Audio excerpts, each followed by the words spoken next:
I think we'll get started here. I know people are still joining, but want to be respectful of the time we have allocated for this. So welcome to the Digital Equity Act update in the Office of Broadband Development. First, I just want to say there are members of the team on here at the office, both on our infrastructure and digital equity side, and just want to give a high five and thumbs up and all of the things they've been working so hard on, so many things, and we appreciate the partnerships that we have with all of you. We know that this has been a long process and really appreciate everybody's patience as we are figuring out the next chapter of what digital opportunity looks like here in Minnesota. Hannah is going to go through a lot of slides and hopefully will clear up what we know right now. But we, again, just ask for everybody's patience as we continue to get guidance from NTIA and work through what our capacity grants will look like here in Minnesota. I also just want to recognize many of you were involved in the crafting and direction of the Digital Opportunity Plan. If you have not seen that, it is on our website, so make sure that you take a glance at that. That is really the guiding document to the next steps of our work. And we appreciate everyone in Minnesota that has contributed to make that plan really Minnesota's plan on digital opportunity. And then finally, I just want to say if you have not signed up for our bi-weekly email blasts, please go to our website. I'm sure Anna will drop it in the link. Sign up because that's where you're going to get the most updated information is through those emails, a lot of really important things coming as well as our website. So with that, thank you all for your interest and your engagement on digital opportunity in Minnesota. And I'm going to turn it over to Hannah on the team to go through our updates. Let me unmute myself. That's an important step. Thank you, Bree, for the introduction, and thank you all for joining today. I did not expect over 130 people to register, let alone 74, it seems, to show up. So that's just great. I am nervous, but thank you. So my name is Hannah Buckland. I'm the Digital Equity Program Lead with the Office of Broadband Development. Our digital equity team also includes Megan Modry, who is on this call. She's our Digital Equity Grants Administrator. So as we move into actually rolling out grants in the future, you'll get to see a lot more of Megan. Our agenda for today is listed here. We're going to go through some background information about the Digital Equity Act and what is digital equity. We'll take a look at the current state of digital equity, and then we'll also look at future opportunities. These are some housekeeping bits I want to be sure to address before we get too far into this. First of all, the intent of this webinar is to provide an update. We don't have immediate grant programs available at this time, but those funds will be available in the future, and we'll keep you posted. Second, please put all questions in the chat. We will address them at the end of this webinar. And last, this webinar is being recorded, and the recording and slides will be posted on OBD's website, I believe, before the end of the week. So here we go. We're with the Office of Broadband Development. We were established by the state legislature in 2013. We currently have 14 staff located throughout Minnesota. When I started about 2 years ago, I was number 5. So our team has grown significantly just in the past couple of years. These are some of the programs that our office focuses on. The first 4 listed all have to do with internet service providers.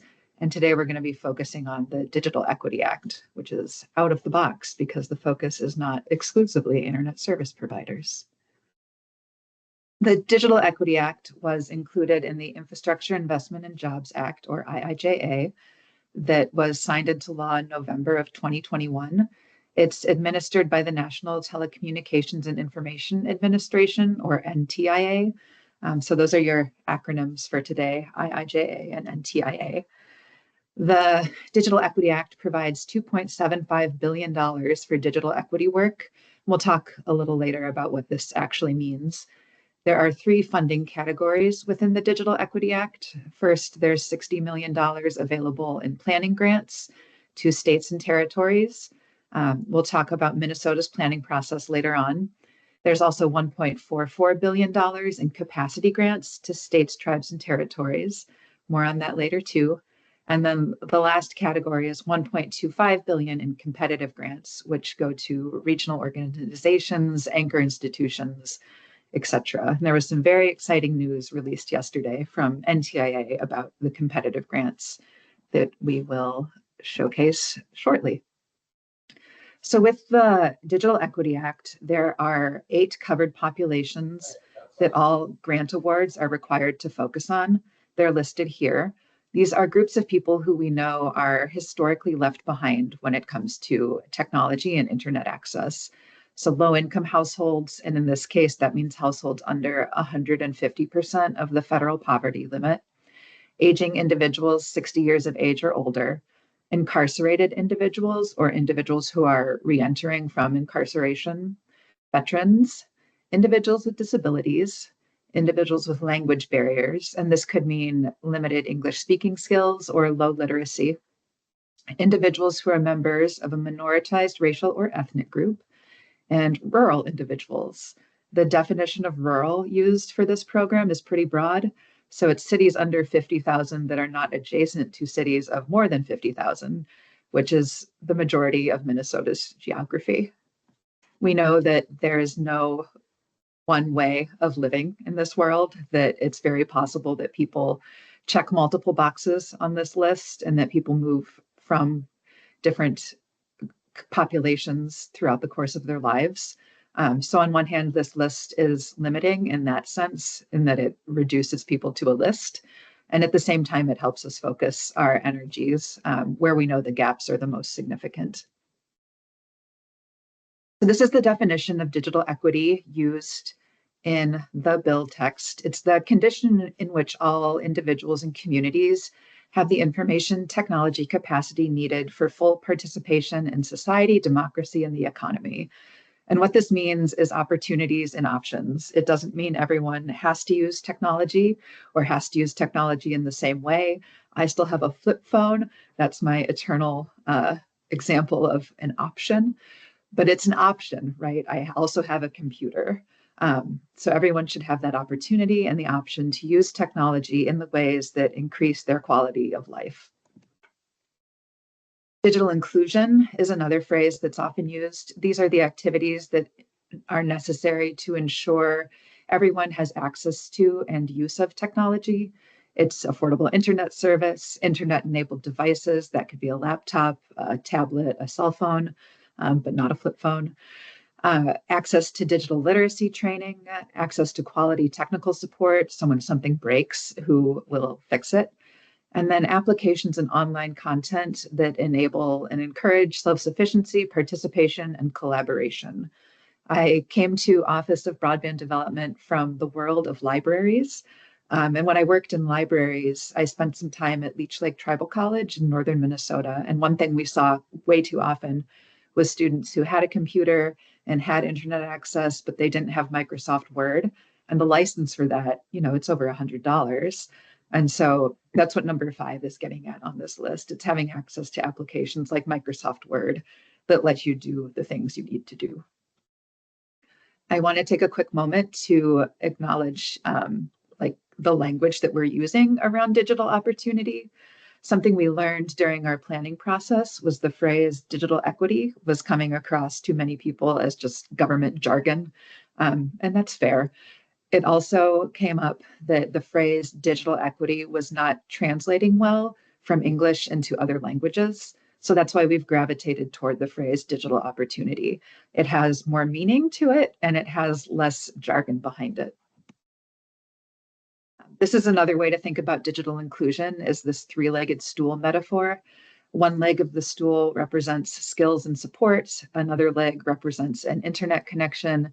And the last leg represents devices and applications. So if one of these legs is missing, the stool topples over and it's fundamentally useless.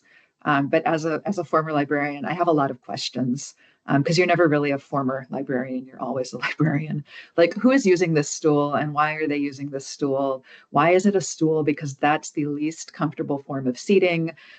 Won't people want seat backs and armrests and to not have to just sit on what looks like flimsy wood? And that's where local action comes into play. The components of digital inclusion aren't just skills, a connection, and devices. It's also trust and safety and relevance. And that's something that our digital connection committees brought forward. And we look forward to being able to support in the future with more grant opportunities. So we're going to move on to number 2 now, and I'm going to check the time real quick, except I can't. The current state of digital equity or digital opportunity. So when we talk about digital opportunity, one of the first places we tend to go is to maps. Maps that show the availability of internet service at or above certain speeds. So on the left, there's a map of the United States showing on a county by county basis the availability of fixed broadband internet service at or above 25 megabits per second download and 3 megabits per second upload. If this means nothing to you, it means that it's fast enough for me to do my crossword puzzles and occasionally watch a little YouTube video about crocheting. On the right is a zoomed in map of Minnesota looking at townships and the availability of fixed internet service at or above that same speed. So on the Minnesota map, the blue areas have a high likelihood of having that high speed service, and the red areas service is much more spotty. And so these maps are very, very useful. They only tell us one part of the story, however. This is another version of that Minnesota map from the previous slide. It shows the availability of fixed broadband internet service at or above 100 megabits per second download and 20 megabits per second upload. 120 is great for a family where someone's working from home and maybe someone else is watching their crochet videos in the background. Again, with this map, you see that the dark blue shows where the availability is highest, and then yellow is where availability is lowest. We're going to zoom in on Beltrami County here, in part because I used to live there, and therefore it's a familiar example to me. In Beltrami County, which is very rural, there's 99% of that area has availability for gigabit symmetrical internet service. It's pretty incredible to be out kind of in the middle of nowhere, it feels like sometimes, but be able to access internet service at such high speeds. And this is a metric I like to use. So that little house is where Bemidji is. That's in Beltrami County, and this is the location of all the Red Lobster restaurants in Minnesota. If you live in Bemidji, you live over 100 miles from Red Lobster, and I include this as an illustration of how rural it is, and at the same time, how fabulous the internet service that's available is. You would expect a high quality internet service to normally concentrate around the Red Lobsters on this map, but state grants and other investments have made it so gigabit service is more available than fake seafood in Bemidji. But it's complex, right? So this map shows the Beltrami County census tracts. This looks at households with broadband subscriptions. So this is that area that has 99% of homes and businesses being able to access gigabit symmetrical service. But when you zoom in, you see that a good chunk of Beltrami County, fewer than 70% of the residents or households are actually using that service that's available. And then you also see things like the employment rate of that specific census tract is 45.9%. There's low labor force participation. There's high poverty at 29.3%. So even though that subscription is available, people aren't able to take advantage of it. And that census tract, coincidentally, is the area where Red Lake Nation is located. This is a historic map from the University of Minnesota around the same time the state of Minnesota was forming. And it shows just Red Lake Nation sketched out there. And so I include this because I think it's important to recognize that digital inequity and the lack of digital opportunities available to people isn't a modern thing. It far predates technology itself. These problems that we are trying to solve, therefore, are not things that we can fix quick and easily. This is a systemic issue that takes a lot of time and a lot of investment and a lot of policy change. I include these pictures at the right because Red Lake Nation is a vibrant, wonderful place. That's a picture of the Red Lake Nation College, which features the world's largest sculpture of an eagle, and then the powwow grounds below that. Here's some data to share about digital opportunity in Minnesota. When we're looking at data around digital opportunity, there's some good indicators with broadband subscription and mobile data use. So the broadband subscription column shows the percentage of households that have a broadband subscription, and the mobile data only column shows the percentage of households that only use mobile data. They don't have a broadband subscription, just mobile data. So across Minnesota, 83.7% reported having a broadband subscription, and 10.9% reported relying exclusively on mobile data at home. We know mobile data is less reliable. It's often fraught with caps and speeds that slow down at certain times of the month. And it's important here to notice that even though these numbers are not exactly precise, even though they look like they are, it's the space between the numbers that really tells the story, right? So we have all Minnesota households at 83.7% with broadband subscriptions. And if we zoom in slightly to look at people living just in greater Minnesota, that drops to 66.8%, and the mobile data only number goes up slightly. And that's true across all these covered populations, is that the broadband subscription goes down and mobile data only rises. And in an ideal world, we would want the broadband subscription rates to stay the same and mobile data only to go down a bit. Language barriers are one of the biggest factors that determine whether a person has a broadband subscription or is reliant on mobile data. So 65.3% of households where the head of household doesn't speak English well report having a broadband subscription, and 21% are reliant on mobile data. And then poverty, of course, is the underlying factor with all of this, and you can see that with the numbers there. Another good set of data to look at when you're thinking about digital opportunity has to do with computers and smartphones. So across Minnesota, 82% of households report having at least one laptop or desktop computer available. They might also have tablets, they might also have smartphones, but they at the very least have one laptop or desktop available. The smartphone only column shows the households that don't have a laptop, they don't have a desktop, they don't have a tablet, they're just using a smartphone or multiple smartphones. And so a smartphone is great, from what I hear, for when you are consuming information, right? When you want to check the news or check the weather, communicate with friends and family, but it's not a great way to produce content. And by content, I mean things like papers for your college class and information that you would put into a job application. It's hard to do your taxes on a smartphone.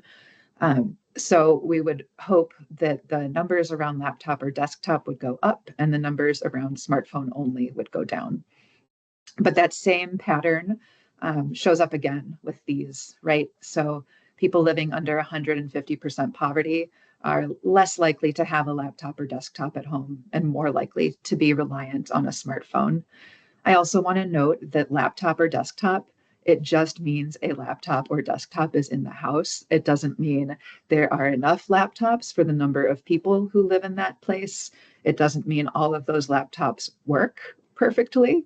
It doesn't mean all of those laptops have the software that they need. So it's a really, it's a complicated scenario. One more set of data to look at here, because it just, this pattern repeats over and over and over. When we look at Minnesota residents based on their English language skills, if a head of household speaks English well, They probably have an internet subscription. They probably have a laptop or desktop. They probably have a smartphone. And there's only 9% of those that are using a smartphone only. But if we look at houses where the head of household does not speak English, the internet subscription rate drops, laptop or desktop drops below 60%, and then 30% of those households are relying on smartphones only. So this is the takeaway from all of that, is that it's complicated. These are screenshots from a paper written by Dr. Virginia Eubanks back in 2007. She sat down with individuals from low-income households and asked them to describe what the digital divide meant to them. And so initially she made the doodle on the left that show the haves and the have-nots, and they're separated by this chasm, which is the divide. But as she talked more with people and heard more about the complexities of the digital divide, the doodle on the right is what emerged. So it's a complicated situation. It's not just about haves or have-nots. It's about individual people having their individual needs met and being able to access the opportunities that they need in order to live full, happy lives. And you'll see on this right-hand doodle, digital divide is crossed out, and it says the people divide. And this is something that I think we've carried forward in a lot of our work with this Digital Equity Act, is the idea of it being about people and not about the technology. So last up here are future opportunities. We're going to go back to this familiar slide and then zoom in just on these planning grants. So Minnesota had received $881,905.10 in a planning grant in 2023. The purpose of this planning grant, which was non-competitive, was to answer the question, how will Minnesota use federal funding to address digital equity across these 8 covered populations? The underlying question for our office, though, was more of how can Minnesota equitably create an equity plan? The whole government planning process is fraught with inequities, and it's hard to come up with a plan that doesn't inherently leave key groups of people behind. And so this is the planning process that we settled on in 2023. There is our timeline starting in April of 2023. Through June, we had 106 different digital connection committees doing data collection throughout the state. These committees were self-appointed, self-selected, volunteer groups of people. Some were just one person, some were 40 people, and everything in between. There's a statewide representation with an even mix of rural and urban. 68 of these committees received non-competitive mini grants to support the work that they did collecting data. And when we said collect data, we meant be as authentic and creative as possible and don't worry about perfect data. So we received 236 data files that addressed the strengths, the necessities, and the systemic challenges present in Minnesota around digital opportunity. There were audio clips, there were spreadsheets, there were 100-page PDFs of scanned, handwritten surveys. There's a spreadsheet we received in Mandarin that's translated in a different tab. Just every possible way you can come up with data, people did, and it was incredible. July of 2023 was spent writing the plan. And then in August and September, we had a draft of the plan available for public comment. We took public comment online and at 18 different listening sessions. There were 16 in person, 2 virtual. The map on this slide doesn't show our actual route, but it gives you a sense of where we were throughout the state. 14 of those listening sessions were actually co-hosted by digital connection committees. And we were able to hear really good feedback and make some changes to the plan in response. So what is in the plan? You can read the full thing on our website. It is a small 351 pages, so it's a nice, easy read. The focus of this plan is definitely more on digital opportunity instead of digital equity for the reasons I mentioned earlier. The scope of the plan is that this is an exploratory document with programmatic goals that are achievable through a state digital equity capacity grant. We were required to develop a vision, and this is the vision that emerged after we looked through all 236 of those data files. This plan envisions a future where digital equity connects all Minnesota residents to opportunities, options, and each other. The first goal of this plan is to connect people to people. The second goal is to connect people to information. And the third goal is to connect people to resources. Because digital connection is about human connection, we were trying to center people in these goals. So rather than jumping straight to, 90% of Minnesotans will have devices, which kind of positions devices as the solution, we chose instead to focus on connecting people. We're going to take a look at this competitive grant aspect of the Digital Equity Act, and then we'll move back to capacity grants. So just yesterday, this is breaking news, the NTIA announced the grant recipients of the first round of digital equity competitive grants. The Digital Equity Competitive Grant Program is administered entirely by NTIA, so Office of Broadband has no say in who gets these. The notice of funding opportunity and application materials were released on July 23rd of 2024, and they were due September 23rd. NTIA expects to do multiple rounds of this grant program. So just because this first round has closed doesn't mean you shouldn't be daydreaming about different applications in the future. There's $1.25 billion available for this specific program. Most of the awards range from $5 million to $12 million, although in yesterday's press release, there were 2 that were above that and then 1 that was below. The list of eligible entities is available here. And with this first round, they had over 700 applicants and only 24 first round recipients were announced yesterday. Their grant awards total $250 million. And we are so excited to have 2 out of those 24 grant recipients located in Minnesota.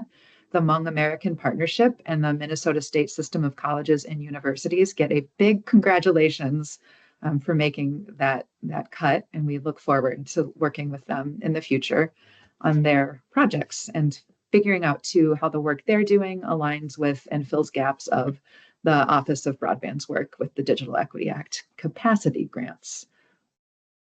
So last then is the capacity grants. These are awarded to states, tribes, and territories.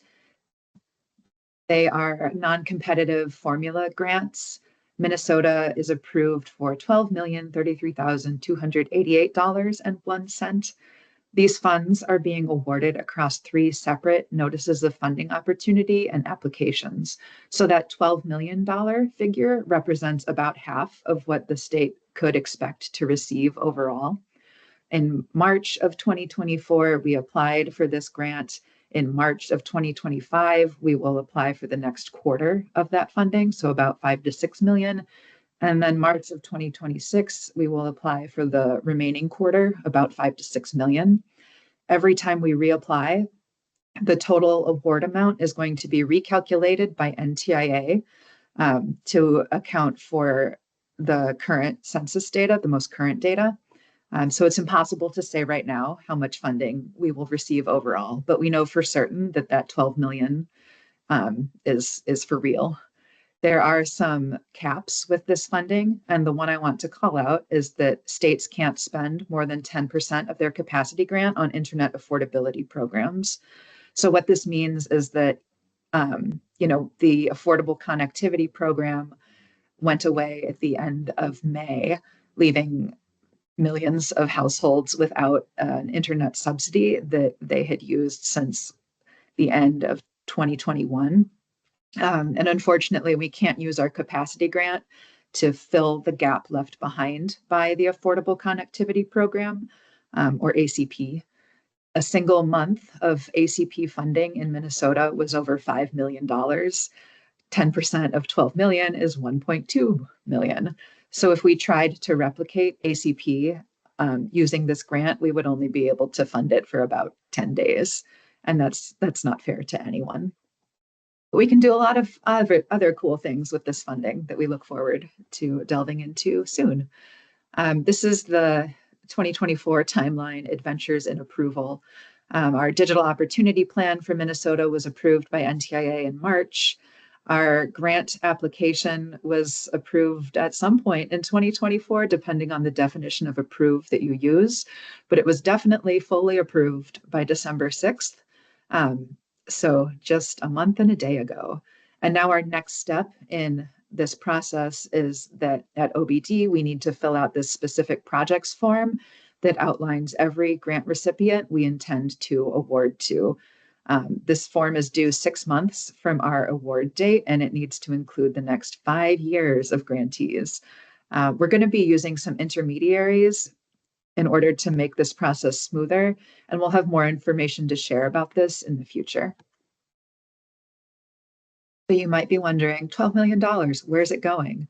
And this is what this looks like. So out of that 12 million, 21% are funding staff positions at the Office of Broadband for the full 5-year grant period. Another 1% for additional operations like, rent for cubicles and that sort of thing. 16% will go toward contracts to support digital equity work across Minnesota. This includes contracts with a third party to analyze digital equity data more closely and more precisely than we can in our office. And then the biggest portion of this funding is going to grant opportunities for organizations throughout Minnesota. And this is what some of that looks like. So the first opportunity listed here is collaborative in nature. The following entities will be offered non-competitive grant awards. Amounts are to be determined to create and implement their own local or regional digital opportunity plans. We're aiming to have this available by mid-2025. We'll see how that goes. The list here is cities, counties, tribes, area agencies on aging, community action agencies, veterans homes, regional public library systems, centers for independent living, and regional development commissions. These are organizations that we know have statewide reach, and they also address those covered populations in a very direct way. There's also a lot of opportunity for collaboration here. So if you are part of an organization that's maybe a nonprofit that provides services to one of those covered populations, you could collaborate with your city or county or tribe to be part of their planning process. There's also funding available to implement those plans. The second opportunity listed here is a networking opportunity. So our office looks forward to piloting a digital opportunity leaders network where local entities can engage with one another on a regional level about digital opportunity and then receive support from the state in that process. So this would look like a local library working with their regional digital opportunity leaders network to get like regional information and make those local connections while receiving information from the state level through that regional partner. We're aiming for mid-2025 for this as well. And then last here is a competitive grant opportunity.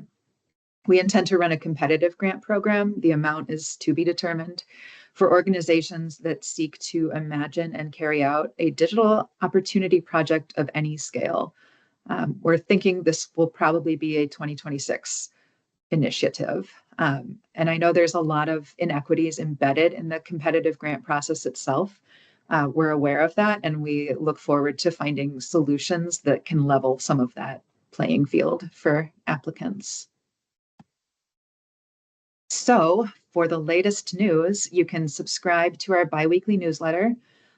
You can contact us. There's deed.broadband.equity@state.mn.us. Megan and I both check that regularly. And there's my email address as well.